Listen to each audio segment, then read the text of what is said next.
Om Sairam zero' to hero' yoga fitness and জ্ঞানৰ অন্য এটা ভিডিঅ'লৈ আপোনালোক সকলোকে স্বাগতম জনাইছোঁ। আজি আপোনালোকক মই এটা নতুন ভিডিঅ' দেখুৱাম য'ত আমি কুঞ্জল ক্ৰিয়াৰ বিষয়ে আপোনালোকক দেখুৱাম। কুঞ্জল ক্ৰিয়ানো কি হয়, কি ধৰণে কৰা হয়, সেই কুঞ্জল ক্ৰিয়াৰ বিষয়ে দেখাম। আপোনালোকে ইউটিউবত চাৰ্চ কৰিলে নানান ধৰণৰ ভিডিঅ' এনেকুৱা ধৰণৰ পাব কুঞ্জল ক্ৰিয়াৰ ওপৰত, কিন্তু মই এইটো অসমীয়াত বনাইছোঁ যাতে সকলোৰে সুবিধা হয়। আৰু মই এই ভিডিঅ'টোতে পুৰা ডিটেইলছ জনাই দিম। কিছুমান ভিডিঅ'ত আপোনালোকে দেখিব পৰৱৰ্তী ভিডিঅ'ত পিছৰখিনি জনাম বুলি দেখুওৱা হয়, তেওঁলোকে ভিউৱাৰ্ছৰ কাৰণে কৰে, কিন্তু মই এই ভিডিঅ'টোৰ মাধ্যমে আপোনালোকৰ কুঞ্জল ক্ৰিয়ানো কি হয়, কেনেকৈ কৰিব লাগে, কেতিয়া কৰিব লাগে, সম্পূৰ্ণ ডিটেইলছ এই ভিডিঅ'টোৰ মাধ্যমেৰে জনাম। কুঞ্জল ক্ৰিয়া পৰাপক্ষত যিদিনাখন আমাৰ ছুটি হয়, যিদিনাখন আমাৰ বন্ধ দিন হয়, সেইদিনাখন কৰিব লাগে আৰু মাহত দুদিনহে কৰিব লাগে বুলি কোৱা হয়।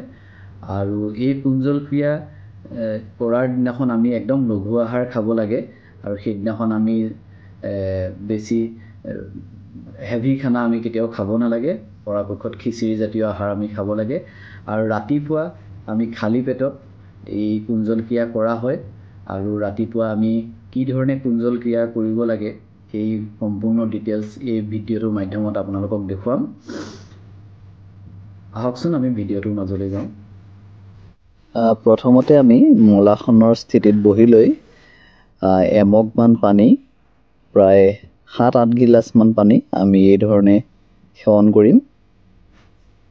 লাহে লাহে আমি সেৱন কৰিম আৰু যেতিয়া আমাৰ সম্পূৰ্ণ সেৱন কৰি হোৱা হ'ব তেতিয়া আমাৰ ভমিটিঙৰ ভাৱ আহিব আৰু তেতিয়াই আমি কি ধৰণে আমি এই পানীখিনি, এইটোকে কুঞ্জল ক্ৰিয়া বুলি কোৱা হয়, কি ধৰণে আমি ভমিট কৰি উলিয়াম আৰু তাৰ ফলত আমাৰ এই ব্লটিং, এচিডিটি, কনষ্টিপেশ্যন এই সমস্যাবোৰ আমাৰ বহুতখিনি সকাহ পোৱা যায় আৰু নাইকিয়া হয়।